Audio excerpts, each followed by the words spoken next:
Hi అండి, అందరికీ నమస్కారం అండి. ఫ్రెండ్స్, మనకి ఇప్పుడిప్పుడే మరొక ముఖ్యమైన అప్డేట్ అయితే రావడం జరిగిందండి ఉద్యోగులకు సంబంధించి. ఇక్కడైతే మనకు వచ్చిన అప్డేట్ ప్రకారంగా ఈపీఎఫ్ఓ ఉద్యోగులకు కేంద్రం శుభవార్త. ఇక నుంచి కొత్త సర్వీసులు ప్రారంభమంటూ అప్డేట్ అయితే వచ్చిందండి. అయితే ఇందుకు సంబంధించిన పూర్తి వివరాలు అయితే మన వీడియోలో తెలుసుకుందామండి. వీడియో మాత్రం ఎక్కడ స్కిప్ చేయకుండా చూడండి ఫ్రెండ్స్, అప్పుడే మనకి పూర్తి సమాచారం అయితే తెలుస్తుంది. ఇక లేట్ చేయకుండా వివరాల్లోకి వెళ్ళిపోదాము.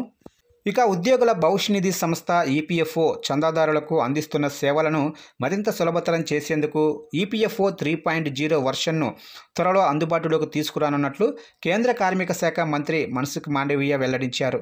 గతంలో ఈపీఎఫ్ఓ ద్వారా సేవలు పొందేందుకు చందాదారులు ఇబ్బందులు ఎదుర్కొనేవారని, తమ ఖాతాల్లో వివరాల సవరణ కోసం పీఎఫ్ కార్యాలయాల చుట్టూ చక్కర్లు కొట్టాల్సిన పరిస్థితి ఉండేదన్నారు. ఇప్పుడు అలాంటి అవసరమే లేకుండా నేరుగా ఆన్లైన్లో వివరాల సవరణకు అవకాశం కల్పిస్తున్నట్లు తెలిపారు. అందుకోసం సరికొత్త డిజిటల్ ప్లాట్ఫామ్ ఈపీఎఫ్ఓ 3.0 ద్వారా అందుబాటులోకి తీసుకురానున్నట్లు చెప్పారు.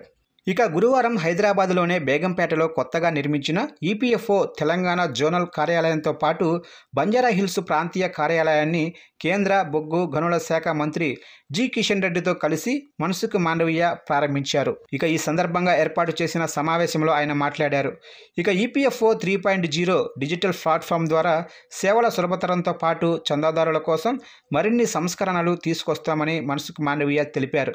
ప్రస్తుతం ఈపీఎఫ్ఓ ఒక సంస్థగా ఉందని, భవిష్యత్తులో అది కార్మికుల బ్యాంకుగా మారబోతుందన్నారు. ఈ సంస్థలో ప్రస్తుతం 25 లక్షల కోట్ల మేర నిల్వలు ఉన్నాయని చెప్పారు. కార్మికులు దాచుకుంటున్న నిధిపై 8.25% వడ్డీ చెల్లిస్తున్నామని, దేశంలో ఏ బ్యాంకు కూడా ఇంత పెద్ద మొత్తంలో వడ్డీ చెల్లించట్లేదని మంత్రి గుర్తు చేశారు. చందాదారులు క్లెయిమ్స్ను ఆటో జనరేషన్ పద్ధతిలో పరిష్కరించేందుకు కృషి చేస్తున్నామని కేంద్ర మంత్రి మన్సుఖ్ మాండవీయ తెలిపారు. ఇక భవిష్యత్తులో చందాదారులు ఈపీఎఫ్లో దాచుకున్న సొమ్మును ఏటీఎం కార్డుల ద్వారా ఉపసంహరించుకునే వ్యవస్థను తీసుకొస్తామని మంత్రి వివరించారు. అనంతరం కేంద్ర బొగ్గు గనుల శాఖ మంత్రి జి కిషన్ రెడ్డి మాట్లాడుతూ, తెలంగాణలో మరిన్ని ఈఎస్ఐ ఆసుపత్రులు అలాగనే ఈపీఎఫ్ఓ కార్యాలయాలను నిర్మించాల్సిన అవసరం ఉందన్నారు. రామగుండం లాంటి చోట్ల స్థలాలు కేటాయిస్తే పనులు మొదలు పెడతామన్నారు. ఈ సమావేశంలో Medak MP Raghunandan Rao, central provident fund commissioner Ramesh Krishnamurthy, అలాగే అదనపు సిపిఎఫ్సి ఎంఎస్కేవీవి సత్యనారాయణ తదితరులు పాల్గొన్నారు.